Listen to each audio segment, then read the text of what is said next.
গাজীপুরে ১৩ বছরের শিশু ধর্ষণ ও ইসকনের নিষিদ্ধের প্রতিবাদে মানববন্ধন করেন জাতীয় ওলামা মাশায়েখ আইমি পরিষদ টঙ্গী। মানববন্ধনটি সকাল ১১টায় অনুষ্ঠিত হয়। অনুষ্ঠানটি পরিচালনা করেন মাওলানা আশরাফুল আলম। পবিত্র কোরআন তেলাওয়াতের মাধ্যমে অনুষ্ঠানটি শুরু হয়।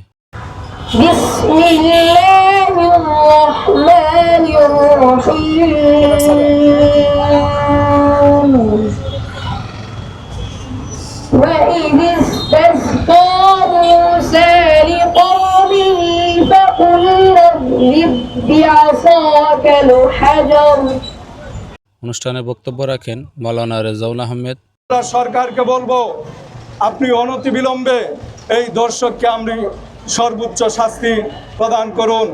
আরও বক্তব্য রাখেন কাজী আরমান, জাতীয় ওলামা মাশায়েখ আইম্মা পরিষদ টঙ্গী। উক্ত মানববন্ধনে বক্তারা তাদের বক্তব্য বলেন, বাংলাদেশ সাম্প্রদায়িক দেশ। এখানে হিন্দু, মুসলিম, খ্রিস্টান, বৌদ্ধ সবাই একসাথে মিলেমিশে বসবাস করে।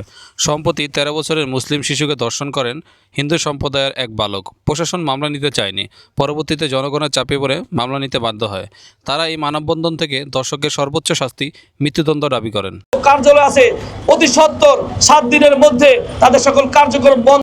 অনুষ্ঠানে আরও বক্তব্য রাখেন মুফতি রাজাউল, সহসভাপতি আইম্মা পরিষদ টঙ্গী পূর্ব। কিছু রাষ্ট্রীয় দুষ্কৃতিকারী দেশের প্রতি যারা ভিন্ন রাষ্ট্রে, বিদেশি রাষ্ট্রে যারা দেশকে চিহ্নিত করতে চায়, এমন একটি জঙ্গি গোষ্ঠী, হিন্দু জঙ্গি গোষ্ঠী ইসকন নামক, তারা আজকে এই দেশে মুসলমানদেরকে, এই দেশের সুনামকে নষ্ট করার জন্য বিদেশের মাটিতে তারা আজকে উঠে পড়ে লেগেছে। বন্ধনে প্রধান অতিথি হিসেবে বক্তব্য রাখেন মুফতি আশরাফুল হক বাহারি, সভাপতি জাতীয় ওলামা মাশায়েখ আইম্মা পরিষদ টঙ্গী পূর্ব।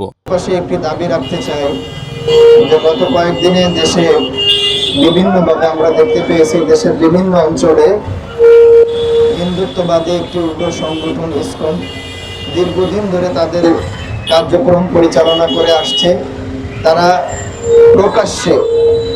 প্রকাশ্যে বিভিন্নভাবে মিডিয়া ব্যক্তিত্ব, ইসলামী ব্যক্তিত্ব যারা আছে তাদেরকে জীবন নাশের, প্রাণ নাশের হুমকি দিয়ে আসছে।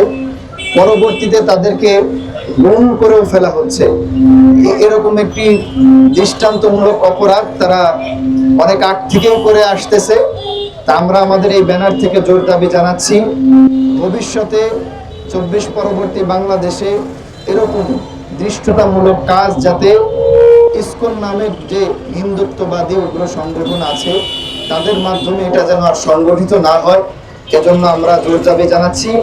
বক্তারা আরও বলেন, অতি দ্রুত এই দাবি কার্যকর না হলে আরও কঠোর কর্মসূচি দেওয়া হবে।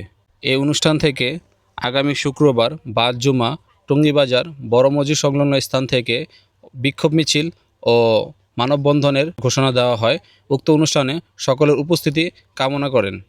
অবশেষে আখিরি মুনাজাতের মাধ্যমে অনুষ্ঠানটি সম্পন্ন করা হয়।